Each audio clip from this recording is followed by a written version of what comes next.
If you haven't subscribed yet, now's the time.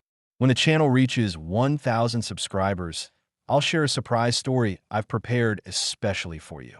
The winter of 1944 pressed down on the Polish countryside with a steady, colorless weight. Snow covered the ruined village in uneven patches, some melted by shell fire, some piled high where roofs had collapsed. Smoke drifted from shattered chimneys. The sharp smell of burnt timber lingered in the air, mixing with the cold. Ethan Cole moved through the wreckage with slow, careful steps. His boots were stiff from frost. His uniform was worn thin. The shoulder seams blackened from an explosion he barely survived 2 days earlier. His left hand wouldn't stop trembling, the fingers twitching from nerve damage caused by a near-miss mortar blast. Every pulse in that hand reminded him that he should have died with the others. He had been separated from his reconnaissance unit during a retreat that turned chaotic when German armor broke through the line. By the time he reached the village limits, he had no radio, no clear direction, and no idea whether the remnants of his platoon still existed. The only certainty was this: he couldn't stay in the open. German patrols were moving fast. He spotted the dark shape of a barn with half its roof gone and one wall barely standing. It wasn't safe, but it was shelter. He pushed the door gently, avoiding the splintered boards. Inside, the barn was dim and cold, lit only by a gap in the roof where daylight slipped through. Dust and snowflakes drifted together in the air. Tools hung crooked on the walls. A cart lay overturned. Then he froze. A young woman knelt on the ground near 2 injured men, working quickly with shaking hands. Her hair was tied back loosely, her clothes worn and dirty from long days without rest.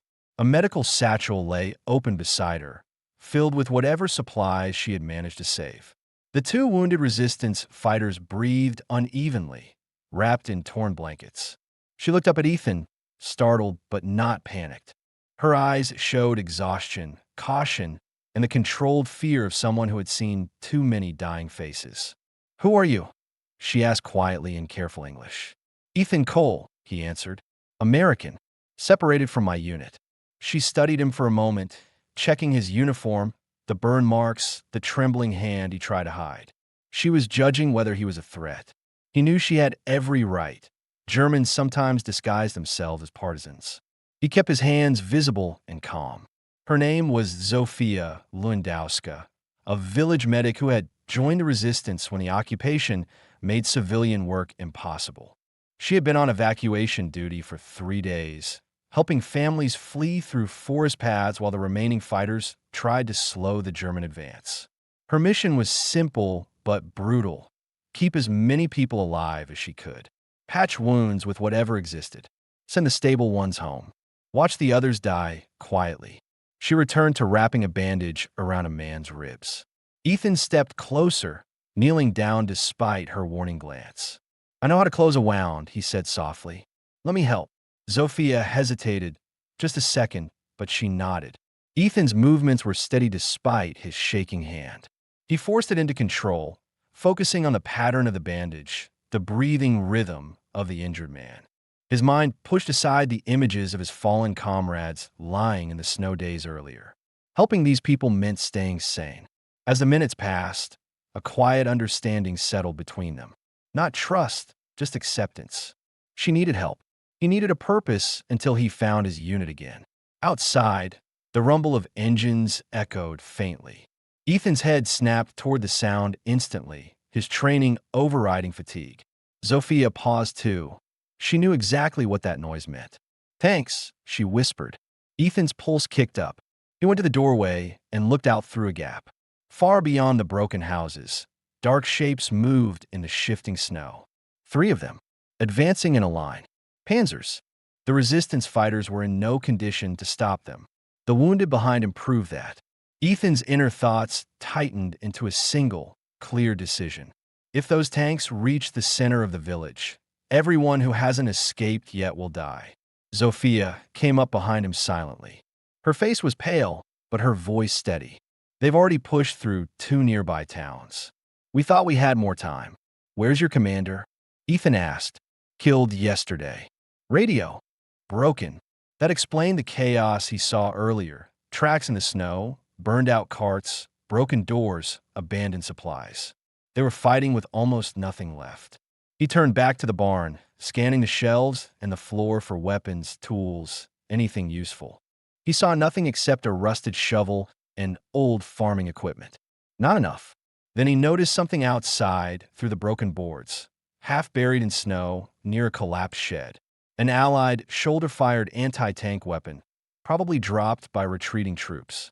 His mind calculated distances, lines of sight, angles between buildings. His heart pounded, but his thoughts remained clear, shaped by years of training and far too many fights. If he could reach that weapon, if he could get the right vantage point, if the snow and smoke provided enough cover, he might stop the tanks before they reached the villagers. Zofia watched him analyze the terrain with a focus she recognized. "Are you thinking of fighting them alone?" she asked.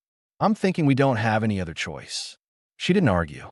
She simply nodded, understanding that survival sometimes depended on one person stepping forward when others couldn't. Ethan looked at her, this medic who stayed behind when she could have fled, carrying the weight of strangers' lives on her shoulders. She wasn't a soldier, but she was braver than many he'd known. Fear pressed on him, but purpose pushed back harder.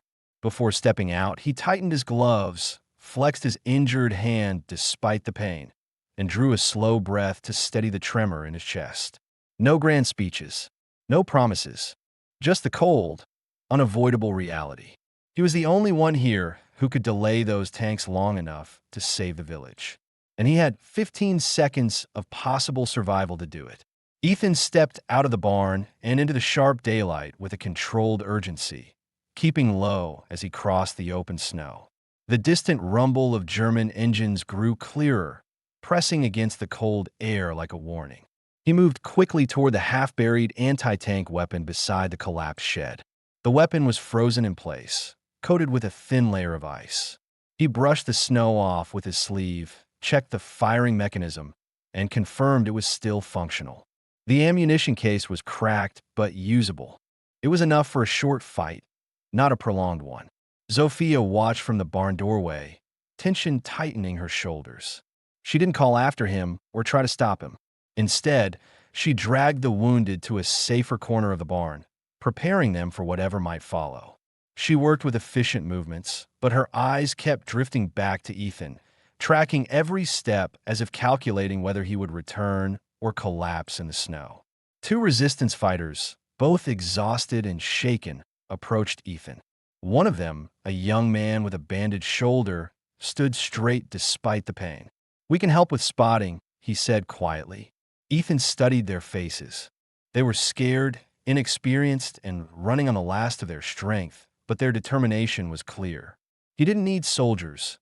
He needed eyes on the rooftops and someone to warn him if infantry approached from the side. He nodded. "Find high ground. Stay behind cover. Only signal if movement changes." They moved off without hesitation. Ethan took the weapon and headed toward a row of broken houses that offered partial concealment. The cold stung his skin, and the pain in his left hand pulsed harder with each step. He forced his focus forward. The village's narrow alleys and shattered walls created a maze of firing angles. If he chose the wrong position, the tanks would either pass him or fire directly into the structure he used as cover. He needed a place where he could see the entire formation and hit the first tank before it reacted. He reached a collapsed stable near the village center. From inside, through a crack between broken planks, he had a clear view of the main road. Snow drifted across the ground, forming thin white sheets that shifted with the wind. Far down the road, the first tank's silhouette grew larger, dark, heavy, confident. The German formation advanced slowly, unaware that anyone with real training remained in the village. Zofia moved quietly through a side alley, carrying her medical satchel. She didn't go far. She stopped close enough to reach Ethan if he fell, but far enough to avoid drawing attention. She crouched behind a stone well, scanning the streets, listening for the clatter of tracks. Her heartbeat thudded in her ears, but her hands stayed steady. She had treated soldiers before. She had seen what tank shells did to human bodies. She understood what Ethan faced better than she wished she did. The resistance fighters took their positions on two rooftops, signaling silently with simple hand gestures. Ethan noticed them through the cracks. Their presence didn't ease his nerves, but it confirmed one thing. If he failed, they would die trying to protect the village. He tightened his grip. The tanks closed the distance, their engines vibrating the ground beneath him. Snow dislodged from rooftops as the heavy machinery advanced. The first Panzer rolled into view clearly now, its turrets scanning the village for targets. The second and third followed close behind, keeping tight formation to minimize exposure from the flanks. German infantry marched beside them with rifles ready, unconcerned about resistance. Ethan steadied his breathing. His mind narrowed to the sequence of actions he had planned. Disable the lead tank to block the road, destroy the second before it could reroute, then eliminate the third as quickly as possible before they recovered. He had trained for this years ago, but never alone and never with this much at stake. A sudden movement caught his attention. A villager, an elderly man, emerged from a house dragging a crying child. They were trying to flee toward the forest path. Ethan's jaw tightened. If the tanks reached them, they would be caught in the open. He shifted position slightly, ensuring the opening between the planks gave him a wider field of view. The weapon felt cold and heavy in his hands. His injured fingers twitched, but he forced the tremors down by pressing his thumb against the grip until it hurt. Pain sharpened his focus. Outside, Zofia noticed the fleeing pair too. She covered her mouth to keep from calling out. If she made a sound, the infantry would react. She could only watch, fearing the moment the tanks spotted movement. The first Panzer slowed at a crossroads. Its turret rotated left, scanning the houses. Ethan's breath caught for a moment. If the tank fired, the blast would collapse the stable entirely. He moved his finger to the trigger. He didn't have the luxury of waiting for perfect conditions. He needed a clear shot, and he needed it now. The wind shifted, blowing smoke from a burning cart across the road. For a moment, the tanks disappeared behind it. Ethan adjusted his aim, predicting where the lead tank would emerge. His heart pounded hard, but his thoughts remained disciplined, measured. The weapon lined up steadily despite the stinging cold. He whispered under his breath, not a prayer, just a reminder. Do it clean. Do it fast. The first tank pushed through the smoke. Ethan narrowed his eyes, exhaled slowly, and prepared to fire. Ethan squeezed the trigger the moment the lead tank broke through the smoke. The weapon jolted against his shoulder with a sharp kick, but the shot flew straight. The impact tore into the tank's track assembly, ripping metal apart and locking the giant machine in place. Its crew reacted instantly, shouting commands as the tank lurched sideways, grinding into the road until it came to a dead stop. The formation behind it hesitated, confused by the sudden loss of movement. He forced his aching hand to stabilize the launcher for the next shot. The recoil from the first blast had sent a sharp sting up his arm, but he didn't have time to register the pain. He reloaded with quick, controlled movements and repositioned himself inside the collapsed stable. The infantry at the side of the convoy shouted and scrambled for cover. Some pointed toward the rooftops, suspecting partisans. Others scanned the streets. None of them traced the attack back to the narrow crack in the stable wall where Ethan now aimed again. On top of the well behind the barn, Zofia pressed her back against the stone and tried to control her breathing. She kept her eyes fixed on the tanks. Every second mattered. She checked on the wounded in the barn earlier, but now her focus was entirely on the fight. The old man and the child had made it safely behind a brick wall. She held on to that one piece of relief. The second tank pushed forward to clear the path. Its turret turned slowly, attempting to locate the source of the attack. Snow swirled around it in small gusts, making visibility even harder. Ethan inhaled steadily, lined up the next shot, and fired. The shell struck the tank's rear armor near the engine compartment. Flames broke through the back, plating immediately, followed by thick black smoke that spilled into the falling snow. The tank shook violently, and its hatch burst open as its crew tried to escape the heat. German infantry shouted warnings and rushed to pull survivors out, but the fire spread too fast. Ethan forced himself to move again despite the ringing in his ears. The third tank jolted backward, trying to reposition. Instead of pushing forward, the crew attempted to break formation and swing around through a nearby alley. They reacted faster than he expected. That meant he had only seconds before it reached a better angle. He reloaded one last time, his fingers stiff and numb. He stepped away from the stable wall, moving toward a partially collapsed doorway to gain a wider angle on the alley. His boots sank slightly into the snow, slowing him, but he pushed harder, ignoring the pressure in his injured hand. From her cover, Zofia saw his silhouette shift through the broken wood. She tensed, understanding that he was exposing himself for the final strike. Her instincts pulled her forward, but she forced herself to stay put. Running to him now would reveal both of them. The third tank roared as its treads dug into the snow, trying to turn sharply between two damaged houses. Its turret rotated toward the open street, scanning for targets. Ethan reached the doorway and steadied himself against the frame.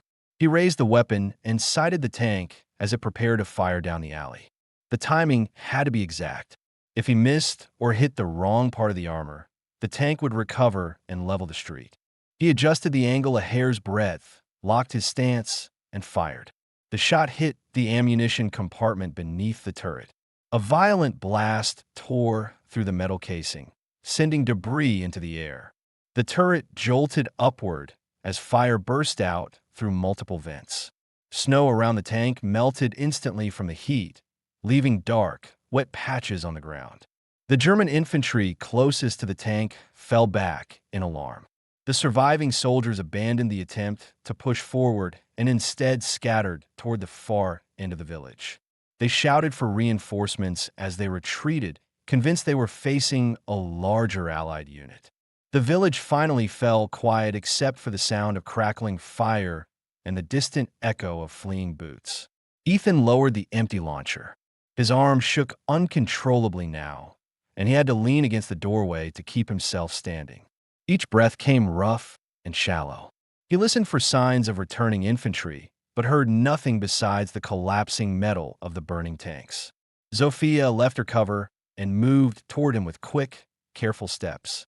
She kept close to the walls to avoid open sight lines, but the absence of gunfire gave her confidence. When she reached him, she placed a hand on his uninjured arm to steady him. "You're bleeding," she said quietly, noticing the fresh tear in his glove from recoil and sharp splinters. He didn't argue. His legs wavered as she guided him toward the barn. The two resistance fighters on the rooftops climbed down and approached cautiously. Their eyes were wide, stunned at what they had witnessed. They didn't cheer or shout. They simply stared at Ethan with a mixture of disbelief and gratitude.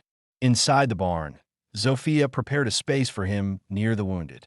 She set his weapon aside, pressed him onto a pile of blankets, and checked his injuries with the same steady hand she had used on countless others.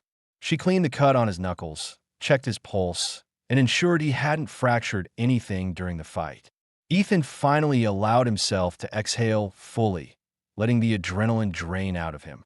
The room felt warmer than before, perhaps from a nearby stove, or perhaps because the constant tension in his chest had finally eased.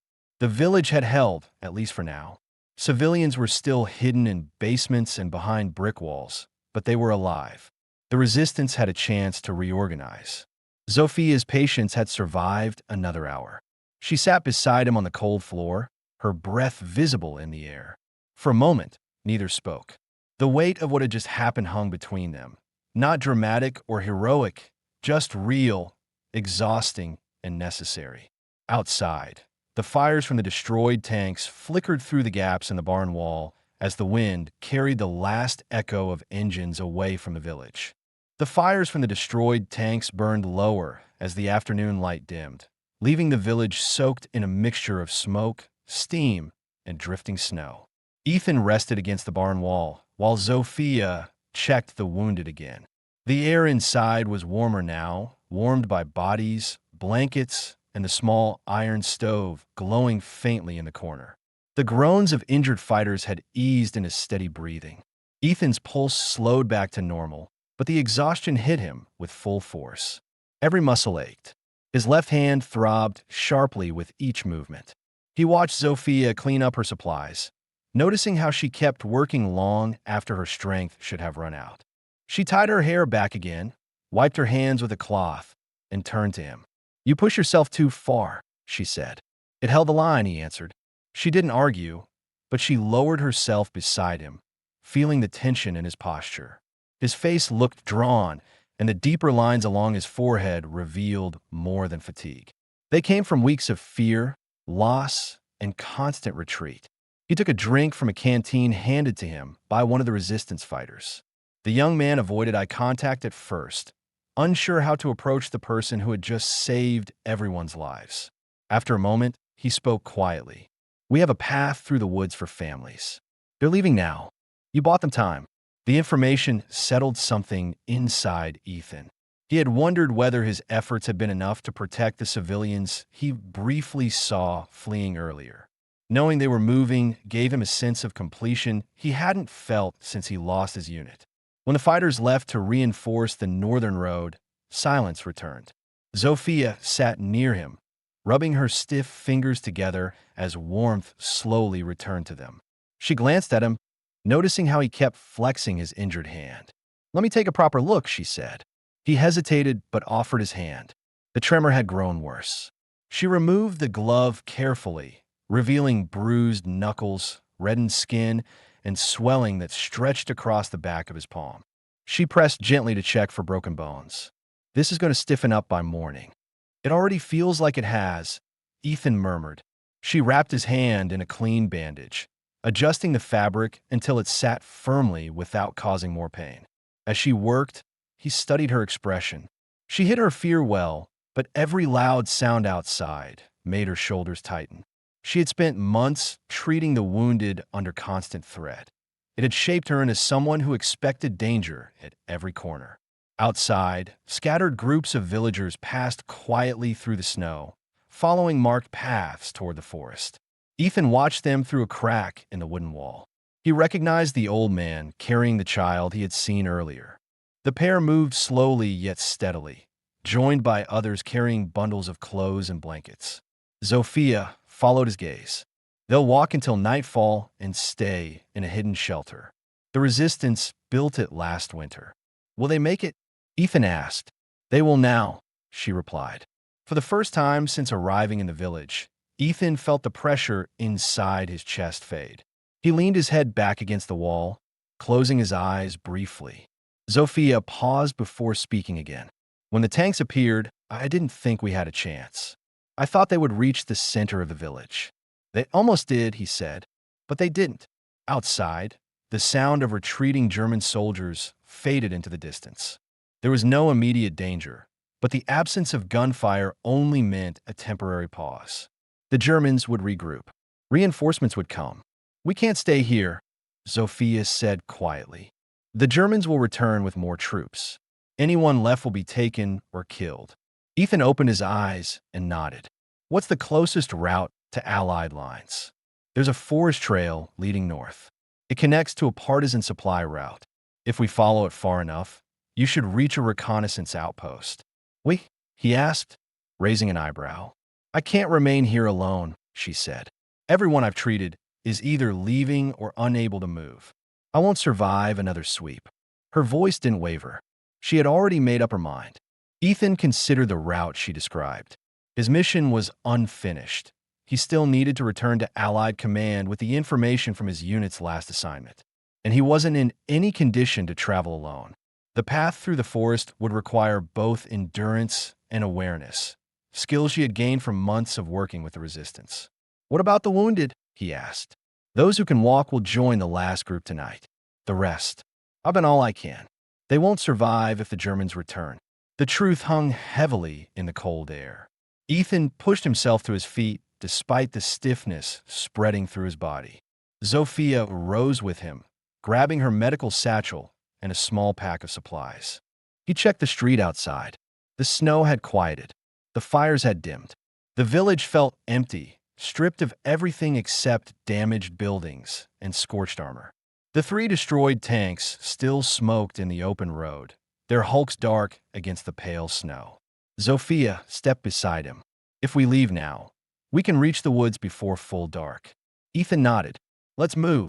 Together, they walked out of the barn, stepping into the cold as light snow settled around them.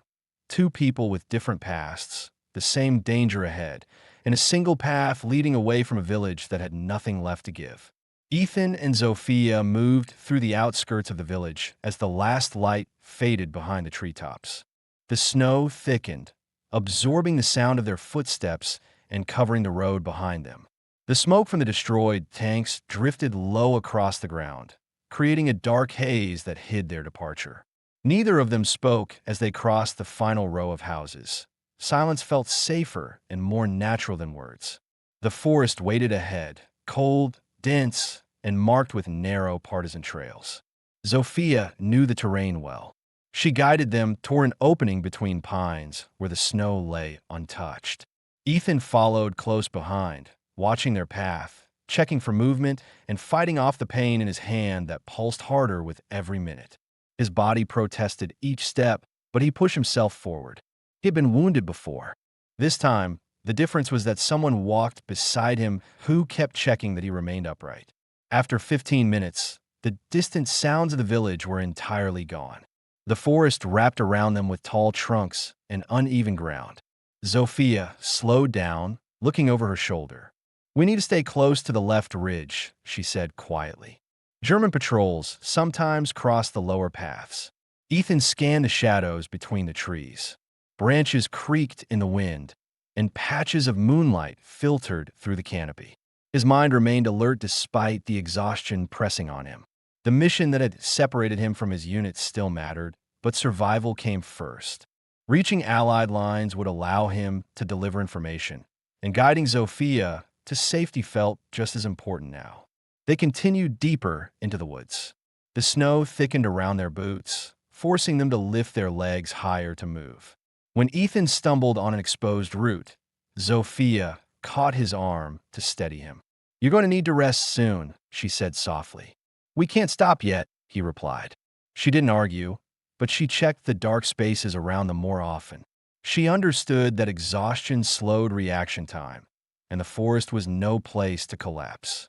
Eventually, after another 20 minutes, she signaled toward a rocky outcrop partially sheltered by leaning trees. 5 minutes, she said. No longer. They ducked beneath the rocks. Ethan sat heavily, breathing out through gritted teeth as he eased the weight off his legs. Zofia knelt in front of him and checked his bandaged hand again. The swelling had worsened. You won't be able to grip a weapon tomorrow, she said. Tomorrow will be someone else's problem, he murmured. A distant crack echoed through the forest. Zofia stiffened, listening carefully. Ethan leaned forward, narrowing his eyes. Footsteps, he said. More than one, she added. They extinguished their small lantern and pressed themselves into the shadows. German voices drifted through the trees, calm, steady, moving in a slow search pattern. A patrol returning from the village. The soldiers walked the lower path, just as Zofia had warned. Ethan reached for his weapon with his right hand, but Zofia placed her hand on his wrist. They're passing, she whispered, and they did, unaware of the two figures hidden just beyond the ridge.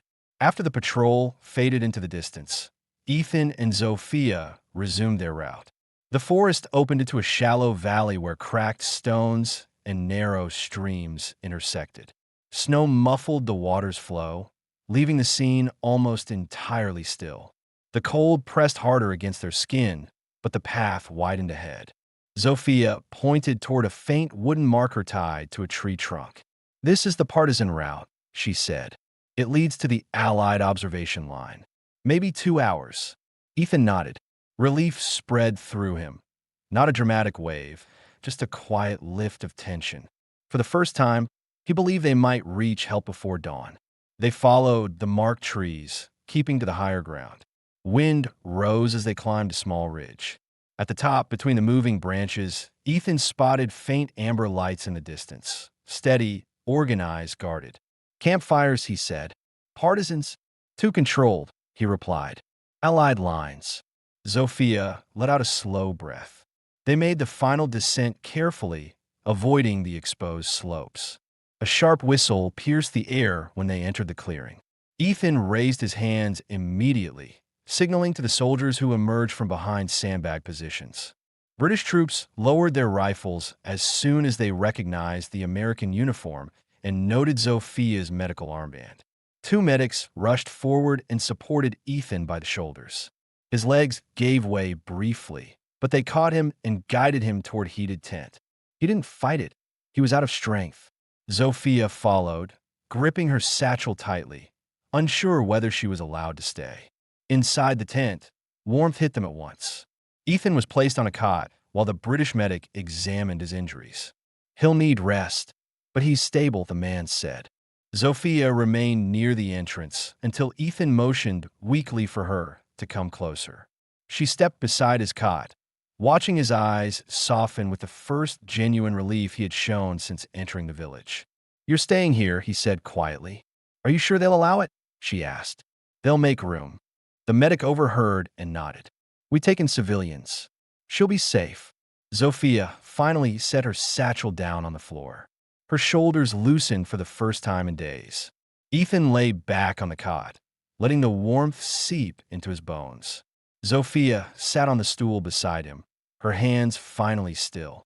The storm outside grew stronger, but inside the tent the air was calm, steady, and safe. They had reached the end of the danger. They had crossed the forest.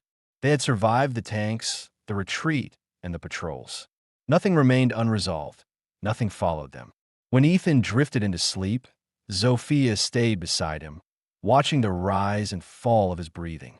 She wasn't his patient, and he wasn't her responsibility anymore. Yet they remained close, two people who had earned their survival together. The war still raged somewhere beyond the trees, but for tonight they had peace.